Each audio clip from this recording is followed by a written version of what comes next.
Assalamualaikum warahmatullahi wabarakatuh. Salam sejahtera untuk kita semua. Perkenalkan, nama saya Afril Damson.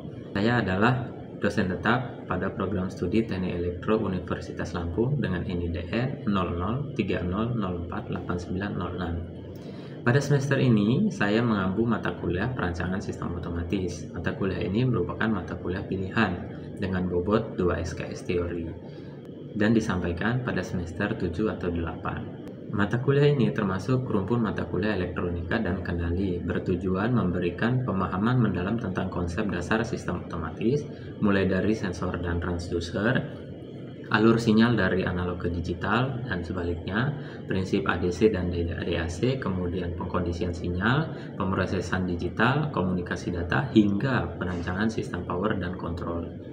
Capaian pembelajaran mata kuliah yang ditargetkan dalam perkuliahan ini meliputi 1. Mahasiswa mampu menjelaskan dan membandingkan prinsip dasar sistem otomatis, termasuk sensor, transducer, pengkondisian sinyal, serta proses digital dan komunikasi data, guna memahami alur sinyal dari analog ke digital dan sebaliknya. Yang kedua, mahasiswa mampu menerapkan dan membandingkan prinsip kerja ADC dan DAC dalam merancang dan menganalisis sistem otomatis sederhana berbasis elektronik. Yang ketiga, mahasiswa mampu memilih dan menggunakan perangkat keras dan lunak yang sesuai seperti sensor, aktuator, dan sistem pemrosesan digital dalam pengujian dan implementasi sistem. Yang keempat, mahasiswa mampu merancang sistem otomatis sederhana yang ramah lingkungan dan berdaya guna secara bisnis, dengan mempertimbangkan sumber daya lokal dan standar global. Yang kelima, mahasiswa mampu menerapkan prinsip kerjasama tim dan etika profesional dalam perancangan, serta implementasi sistem otomatis berbasis proyek. Dalam proses pembelajaran, saya menerapkan metode Delivery, Interaction, dan Assessment (DIA) yang mencakup penyampaian materi, interaksi dengan mahasiswa, serta evaluasi pembelajaran secara langsung maupun tidak langsung. Mata kuliah ini dirancang menggunakan pendekatan team-based project dan case-based learning. Di dalamnya, mahasiswa akan mengerjakan proyek sederhana yang disusun berdasarkan permasalahan nyata di lingkungan sekitar. Melalui proyek ini, diharapkan mahasiswa tidak hanya memahami materi secara teoritis, tetapi juga memperoleh pengalaman praktis melalui kerjasama tim dan penerapan konsep secara langsung. Bobot penilaian dalam mata kuliah ini terdiri dari kuis 10%, tugas 20%, ujian tengah semester 10%, aktivitas dan partisipasi mahasiswa 5%, kemudian proyek 45%, dan ujian akhir 10%. Selanjutnya, saya akan menampilkan proses pembelajaran kelas secara daring untuk mata kuliah perancangan sistem otomatis. Selamat menyaksikan. Assalamualaikum warahmatullahi wabarakatuh. Waalaikumsalam Waalaikumsalam warahmatullahi wabarakatuh. Suara udah terdengar jelas ya? Selamat siang.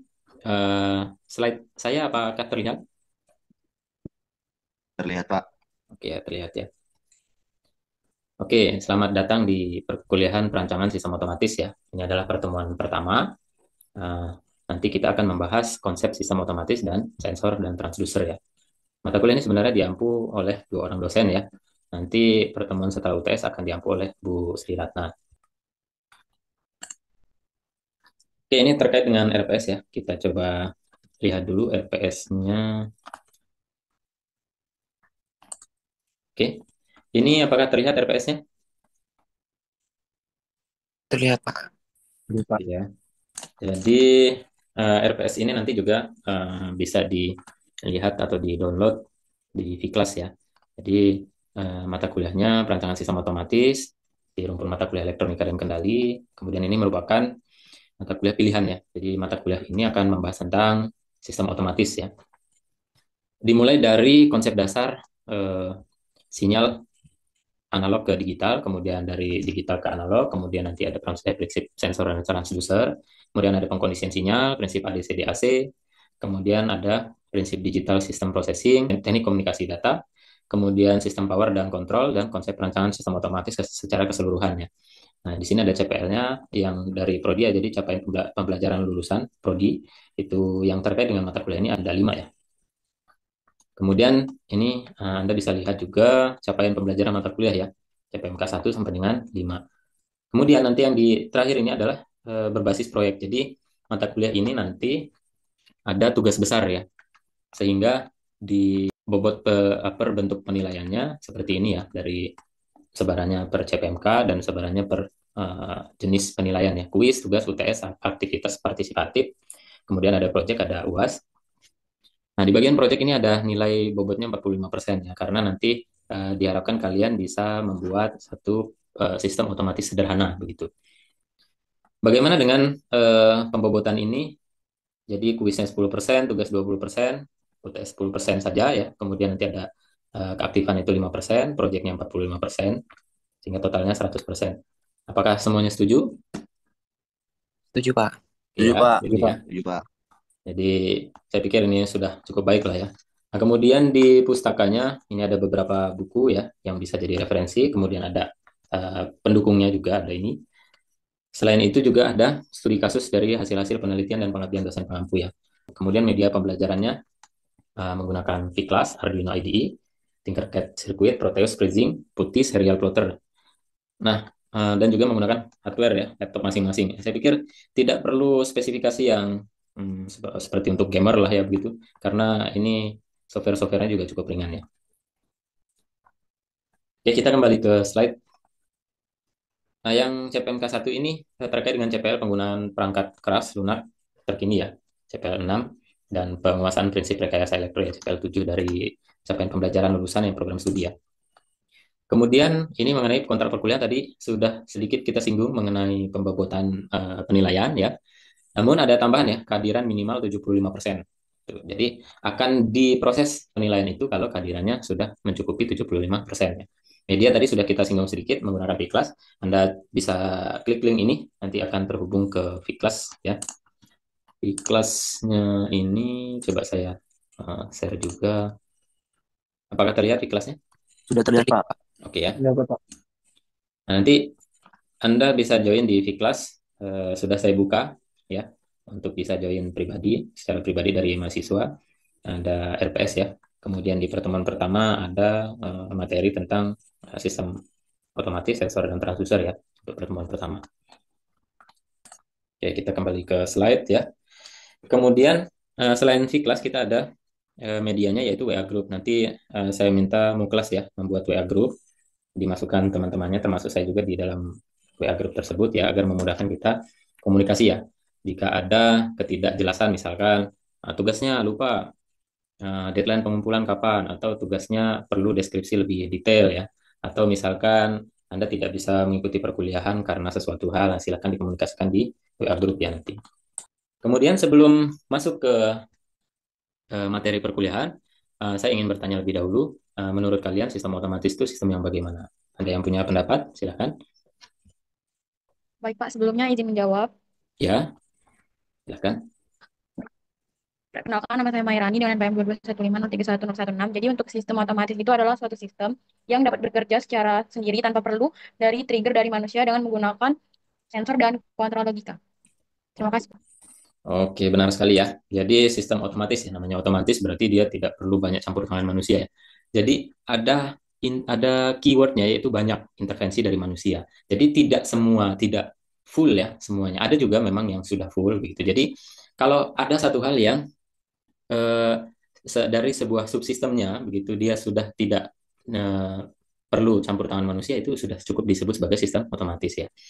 Ini adalah contoh penggambarannya. Ini proyek IoT kipas otomatis dengan sensor suhu DT11 ya, DT11 ya. Nah, ini sensor ini membaca suhu ya.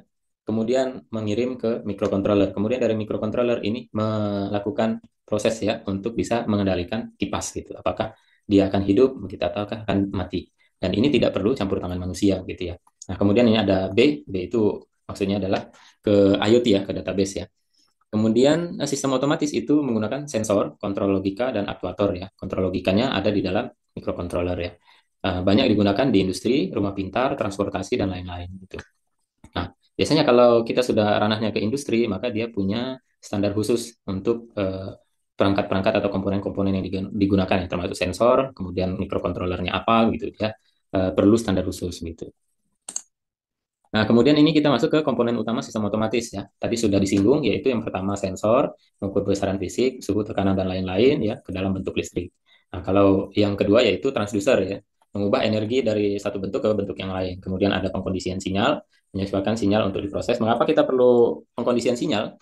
Biasanya sinyal dari sensor itu tidak terlalu besar ya. Kalau misalkan dia bentuknya tegangan, maka tegangan itu biasanya hanya milivolt. Kalau milivolt itu kita langsung masuk ke controller, itu tidak akan terbaca sehingga kita perlu yang namanya pengkondisian sinyal ya untuk menaikkan tegangannya sesuai dengan nilai rentang yang bisa dibaca oleh microcontroller. Kemudian ada aktuator ya, yaitu untuk melakukan aksinya. Contohnya kalau di gambar yang tadi itu adalah kipas ya. Kipas berarti aktuatornya adalah motor ya. Kemudian ada komunikasi data ya antar perangkat ya. Jadi ada contohnya ini ada RS232, WiFi, Bluetooth dan banyak yang lainnya. Kemudian mengenai sensor ya. Sensor itu adalah perangkat yang merespons stimulus fisik ya dan mengubahnya menjadi sinyal listrik. Nah, ini ada beberapa contoh saja ya. Sangat banyak ya contoh di luar sana ya. Di sini contohnya ada 5 yaitu termistor LTD yang mengubah dari suhu menjadi energi listrik, kemudian ada LDR, fotodiode yang berupa sensor cahaya, kemudian sensor posisi sudut kita gunakan potensiometer ya, kemudian ultrasonik untuk mengukur jarak, kemudian strain gauge untuk mengukur regangan ya. Jadi kalau kita lihat di sini ini ada videonya ya, bagaimana si sensor ultrasonik ya itu mengukur jaraknya. Jadi di bagian sensor ultrasonik ini HCSR04 ini punya dua buah bagian yaitu transmitter dan receiver. Transmitter ini memancarkan sinyal ultrasonik ke arah objek, kemudian objek bisa memantulkan gitu. Memantulkan sinyal ultrasonik tersebut kemudian diterima oleh receiver. Nah, prinsip kerjanya itu sederhana ya. Jadi kecepatan ya, karena ultrasonik itu adalah suara, maka kecepatan suara, kemudian ada waktu ya, waktu dari ditransmisikan sinyal ultrasonik itu sampai diterima begitu. Artinya kita mengetahui kecepatan, mengetahui waktu yang dibutuhkan. Berarti kita bisa menghitung jarak antara si sensor dengan si objek ya. Tapi karena bolak-balik, maka itu nanti nilainya akan kita bagi dua begitu ya. Nah, kemudian di sini ada potensiometer ya. Saya yakin kalian sudah tahu lah ya kalau potensiometer itu adalah eh, resistansinya bisa kita ubah-ubah ya, tergantung seberapa besar sudut putarnya gitu. Tinggal kita hubungkan saja knopnya itu dengan luas ya seperti itu sehingga bisa mengubahnya menjadi nilai resistansi sekian, kita bisa atur dia sudutnya sekian derajat begitu ya. Kemudian di sini ada LDR dan fotodioda. LDR dan fotodioda ini adalah merupakan eh, sensor cahaya ya. Jadi keterkaitannya biasanya dengan cahaya matahari ya. Jadi kalau kita lihat lampu-lampu di jalan gitu ya, yang dia bisa hidup otomatis saat gelap, nah itu menggunakan LDR biasanya. Nah, kalau fotodioda itu biasanya remote ya, remote remote TV, remote AC gitu. Itu menggunakan fotodioda biasanya. Kemudian di sini ada termistor ya, NTC. Negatif ya berarti. Kemudian di sini contoh fisik dari strain gauge ya, regangannya. Jadi saat dia memanjang gitu maka resistansinya akan berubah. Nah, dari keseluruhan sensor ini kita harus mengetahui karakteristik dari sensornya gitu. Jadi tidak hanya langsung kita gunakan begitu, kita harus mengetahui dulu karakteristik sensornya. Karakteristik sensornya itu antara lain ada resolusi, kemudian akurasi, kemudian respon waktu dan rentang pengukurannya. Akurasi ini bagaimana? Akurasi ini terkait dengan nilai ya gitu. Kalau suhu sebenarnya 25 derajat saat dibaca oleh sensor apakah dia mendekati 25 derajat misal 24,9 berarti akurasinya baik begitu. Kalau resolusi bagaimana? Resolusi itu kemampuan sensitivitas ya, arahnya ke sensitivitas. Jadi kalau misalkan si sensor itu bisa membaca sampai satu angka di belakang koma, kemudian dua angka di belakang koma, maka semakin semakin sensitif atau semakin baik resolusinya itu, maka dia akan semakin banyak angka yang bisa dibaca begitu ya. Kemudian respon waktu ya, ini terkait nih ya, ada sensor cahaya ini ada LDR dengan fotodioda. Ini contoh ya membedakan respon waktunya. Biasanya fotodioda itu akan sangat cepat ya responnya dibandingkan dengan LDR begitu. Tapi sekali lagi kita kalau mau merancang sebuah sistem maka tergantung dengan kebutuhannya. Kalau kita mau membaca sinyal cahaya ya kemudian kita fluktuasikan hidup mati dengan dengan frekuensi yang tinggi maka kita perlu fotodioda. Kalau hanya untuk pengendalian lampu otomatis kalau gelap kemudian hidup gitu ya kita hanya butuh yang namanya LDR saja gitu ya. Kemudian ada rentang pengukuran ya. Rentang pengukuran ini perlu ya. Itu dia dihubungkan dengan tegangan yang di atas dari rentang pengukurannya ya rusak sensornya begitu ya. Maka kalau kita mau merancang sebuah sistem, maka kita harus tahu dari karakteristik dari sensornya. Itu bisa kita dapatkan dengan mudah, kita bisa cari datasheet ya. Jadi kalau kita cari datasheet, maka kita bisa mengetahui dengan mudah sensor-sensor mengenai karakteristiknya, termasuk karakteristik terhadap tegangan, kemudian suhu dan seterusnya. Gitu. Kemudian ini ke transducer ya. Ini contohnya adalah tadi sudah disampaikan bahwa transducer itu perangkat yang mengubah dari bentuk energi satu ke bentuk energi yang lain ya. Ini contohnya ada piezoelektrik ya, yang ini. Kemudian ada termokopel yang mengubah dari suhu menjadi tegangan. Kemudian ada mikrofon dari suara menjadi sinyal listrik. Kemudian ada speaker dari sinyal listrik menjadi suara. Kesemuanya ini adalah contoh dari transducer ya. Nah, kalau kita lihat di contoh yang mikrofon dengan yang speaker ya, ini komponennya mirip ya, mirip sekali. Ini dari gelombang suara, dia punya komponen yang namanya diafragma. Diafragma ini bisa bergetar kalau ada suara ya. Kemudian getarannya ini juga ikut menggetarkan koil yang ada di dalamnya. Sedangkan koil itu dekat dengan magnet ya. Sehingga ada koil yang bergetar di dekat medan magnet, maka dia ada mengalami perubahan flux ya. Perubahan flux ini akan menghasilkan arus listrik begitu ya, walaupun dia sangat kecil. Sehingga dari suara itu bisa berubah menjadi arus listrik yang begitu, sinyal listrik ya. Nah, kalau speaker itu kebalikannya gitu. Di sini ada komponennya masih sama, magnet, kemudian coil, kemudian kon yang seperti diafragma ini ya. Gitu. Jadi sinyal listrik diberikan di coil, kemudian di sana dia berfluktuasi karena sinyalnya berupa sinyal yang fluktuasi, kemudian ada magnet di situ, maka sinyal yang berfluktuasi, arus yang naik turun di coil ini akan menghasilkan medan magnet juga. Nah, kadang dia akan tarik-menarik dengan medan magnet yang permanen ini, kadang dia akan saling dorong ya, sehingga dia akan menimbulkan getaran pada kon ya. Getaran kon ini akan menggetarkan juga partikel-partikel yang ada di udara, sehingga terdengarlah suara ya di telinga manusia gitu. Jadi dari sini eh, kira-kira bisa disimpulkan ya, apa itu perbedaan dari sensor dengan transducer? Ada yang bisa menjawab? Izin Pak, izin menjawab. Ya. Sebelumnya perkenalkan nama saya Muklas dengan NPM Hmm. 215031077 dari perbedaan dari sensor dan transducer itu yaitu sensor itu mendeteksi perubahan atau fenomena fisik menghasilkan output yang sesuai. Sedangkan kalau untuk transducer itu sendiri mengubah bentuk energi lain menjadi bentuk suatu yang lain juga Pak. Contohnya mikrofon tadi Pak. Oh, gitu ya. Benar sekali ya. Jadi intinya transducer itu dari outputnya itu tidak selalu listrik ya. Gitu. Jadi semua yang dikatakan sebagai sensor itu adalah transducer. Gitu. Tapi tidak semua transducer adalah sensor. Mengapa? Karena transducer itu outputnya itu belum tentu sinyal listrik. Gitu. Nah, nanti setelah ini kita juga akan belajar yang namanya aktuator. Nah, kalau aktuator itu mengubah dari sinyal listrik menjadi bentuk fisik ya, seperti motor tadi ya, dari energi listrik kita ubah menjadi energi putar yang memutar kipas ya. Nah, itu juga termasuk sebagai transducer gitu. Tapi dalam penggunaannya di sistem otomatis itu disebut juga sebagai aktuator gitu ya. Nah, ini ada contoh ya. Contoh aplikasi dari sistem otomatis ya. Ini tentang penelitian tentang perancangan dan implementasi sistem kontrol dan monitoring pemberian pakan ikan otomatis pada keramba jaring apung menggunakan modul komunikasi LoRa ya. Jadi eh, sistem otomatisnya merupakan bagian dari keseluruhan sistem gitu. Jadi sistem otomatisnya itu adalah sub dari sistem ini gitu. Yang menggunakan microcontroller MAPI 32 ini sudah dipublikasikan ya di jurnal dengan akreditasi Sinta 4 ya tahun 2024. Nah, ini kalau kita lihat nih uh, blok sederhananya ya. Di sini ada motor servo, kemudian di sini ada uh, pengendalian apa lampu ya, kemudian di sini ada sensor jarak ya. Kemudian di sini juga ada microcontroller yang menggunakan MAPI 32 yang terbaru ya. MAPI 32 itu microcontroller terbaru produksi Indonesia ya, embed ya.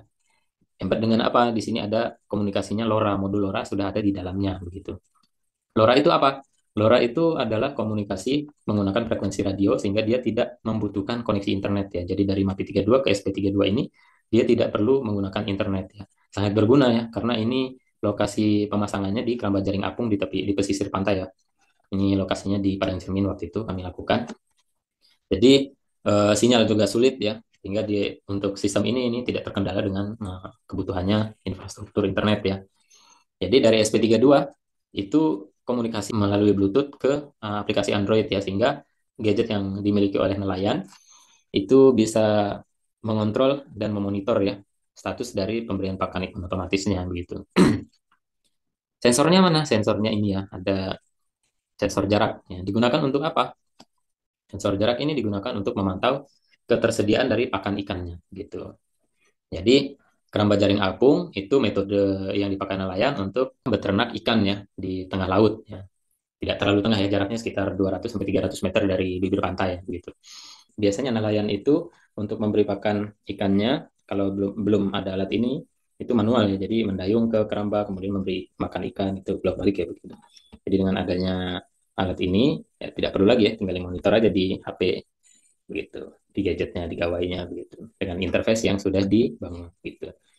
Nah, sangat penting. Mengapa? Produk ikan yang dipeliharanya itu mahal ya. Saya tanya ke nelayannya itu per kilonya ikan kerapu cocor jenis cocor bebek ya itu 500.000 rupiah per kilo gitu. Jadi ya komoditas yang mahal ya gitu, unggul gitu. Nah, ini ada contoh sistem otomatis yang lain ya, yaitu sistem informasi mobile untuk pelacakan posisi tikus dan debu pada ruangan storage museum Lampung ya. Jadi eh, kakak tingkat kalian juga nih yang jadi tim penelitinya ya. Nah, di sini sensor yang digunakan yaitu PIR ya untuk mendeteksi gerakan tikus ya, pasif infrared ya. Prinsipnya infrared, jadi mendeteksi suhu ya. Suhunya itu kalau dia tidak berubah dalam waktu yang cukup cepat, maka dia bukan merupakan gerakan. Nah, kalau dia dalam lokasi itu ada perubahan suhu yang cepat ya, itu dideteksi sebagai gerakan gitu oleh si PIR. Kalau kita bisa menentukan ya luasannya itu seberapa, menentukan gerakan binatang. Ya. Contoh kasus ini adalah tikus begitu. Kemudian ada sensor debu ya, jenisnya ini untuk memantau kualitas udara, monitoring juga di sini. Jadi ada IoT-nya juga ya, sehingga memberikan warning ya ke penjaga museumnya itu. Kemudian di sini juga ada contoh aplikasi sistem otomatis yang ketiga, yaitu rancang bangun sistem deteksi binatang penyebab gangguan distribusi SUTM ya, berbasis IoT ya. Ini dipasang di saluran distribusinya itu ya, gitu, listriknya. Jadi di sini ada sensor gerak juga ya, sama pakai prinsip kerjanya PIR juga ya, pasif infrared. Kemudian ada sensor suhu. Kemudian di sini ada buzzer dan kamera ya. Nah, aktuatornya buzzer dan kamera gitu. Kameranya ini menangkap menangkap si hewan yang mengganggu di saluran distribusinya itu. Yang kemudian buzzernya ini digunakan untuk menghasilkan frekuensi ultrasonik. Nah, jadi di penelitian ini si apa hewan yang mengganggu itu ada beberapa paper yang kami baca itu ada frekuensi ultrasonik tertentu yang bisa menimbulkan kebisingan yang tidak membuat nyaman. Jadi dengan hidupkan buzzer ultrasonik dia akan terganggu dan pergi. Ya. Nah, kemudian itu ya, jadi materi untuk hari ini kita diskusi sedikit ya. Jadi adakah adik-adik sekalian gitu yang punya contoh sistem otomatis yang ada yang sering ditemui di sehari-hari, kemudian apa sensor dan transducer yang ada dalam sistem tersebut? Coba siapa kira-kira yang bisa memberikan contoh? Izin jawab Pak. Oh Kalau ya, untuk silakan. yang saya sebenarnya perkenalkan nama saya Muglas dengan NPM 221503107. Hmm. Kalau untuk sistem otomatis yang sering saya temui itu yang pertama itu palang untuk parkiran otomatis Pak. Jadi palang pintu otomatis itu menggunakan sensor, biasanya menggunakan sensor ultrasonik, terus juga untuk aktuatornya itu yaitu dia menggunakan motor Pak. Hmm. Maksudnya palang otomatis ini ya apa? Parkir ya? Parkiran Pak. Iya Pak, benar. Oh ya, palang parkir ya. Ya, Nah, biasanya banyak ditemui di mal-mal terdekat Pak. ya benar sekali ya. Jadi pakai ultrasonik ya untuk deteksi jarak ya kalau ada yang sudah melewati palang pintunya begitu dia akan menutup secara otomatis gitu ya. Tidak. Ya. Jadi untuk otomatis itu tidak tidak harus 100% begitu ya. Jadi waktu si pengendara motor mau masuk itu kan tap dulu ya gitu kan. Atau memberi apa kalaupun dia punya ID card begitu di tap dulu kemudian itu adalah trigger dari manusia begitu. Dia akan membuka begitu setelah lewat otomatis tertutup. Jadi si pengendara motor tidak perlu ngetek lagi gitu untuk menutupnya. Itu juga sudah termasuk sebagai sistem yang otomatis ya benar sekali ya. Nah, kemudian itu ya mungkin yang materi yang saya sampaikan. Ada pertanyaan? Izin Pak, Ya, izin silakan. bertanya. Ya, untuk mengenalkan diri, nama saya Rizal. Hmm.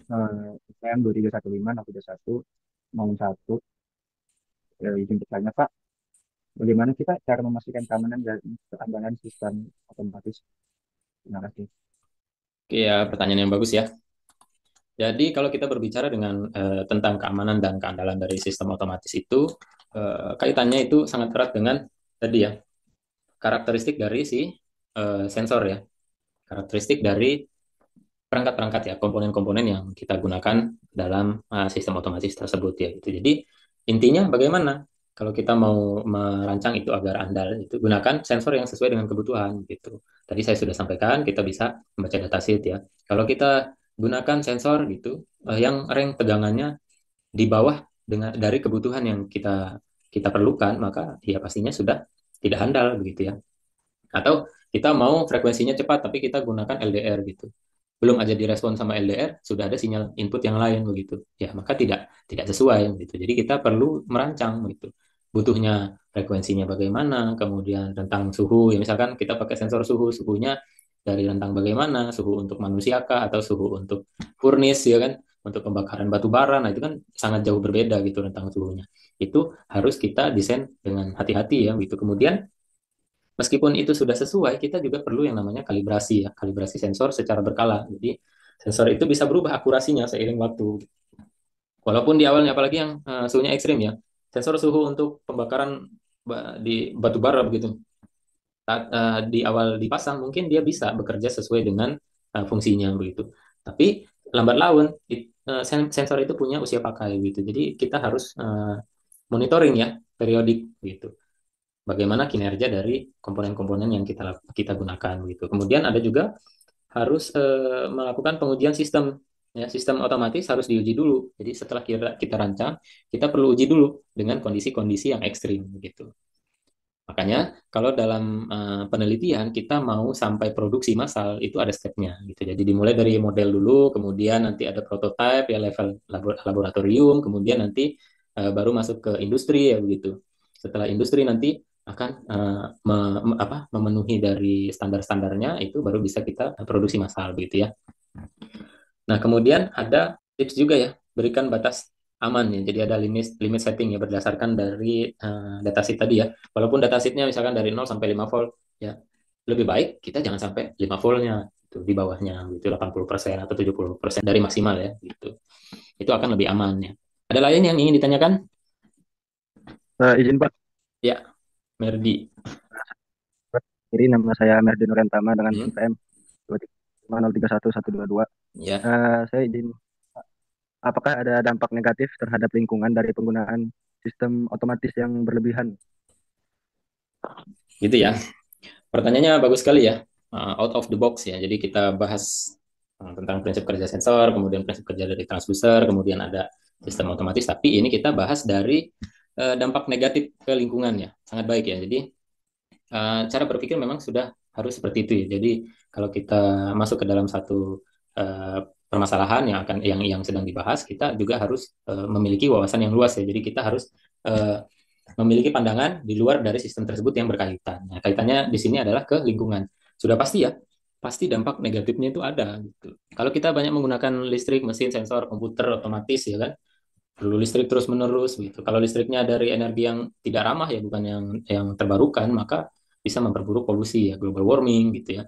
Kemudian komponen-komponen yang kita gunakan juga gitu itu akan menambah sampah elektronik ya gitu. Sampah elektronik ini kita tahu ya, sekarang itu perkembangan teknologi sangat cepat ya gitu.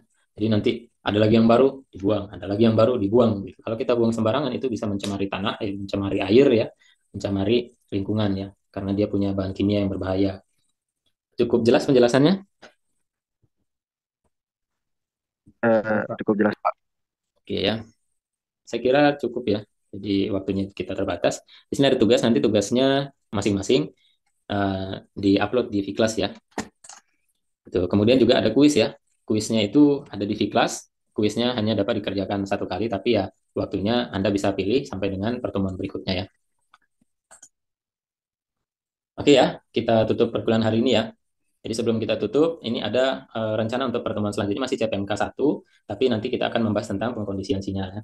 Kita tutup. Terima kasih. Assalamualaikum warahmatullahi wabarakatuh. Waalaikumsalam warahmatullahi wabarakatuh. Waalaikumsalam warahmatullahi. Demikianlah video pembelajaran ini saya persembahkan dalam rangka penyusunan dokumen pernyataan diri dosen dalam unjuk kerja Tridharma Perguruan Tinggi atau PDD UKTPT. Semoga bermanfaat bagi mahasiswa dan masyarakat luas. Terima kasih. Assalamualaikum warahmatullahi wabarakatuh.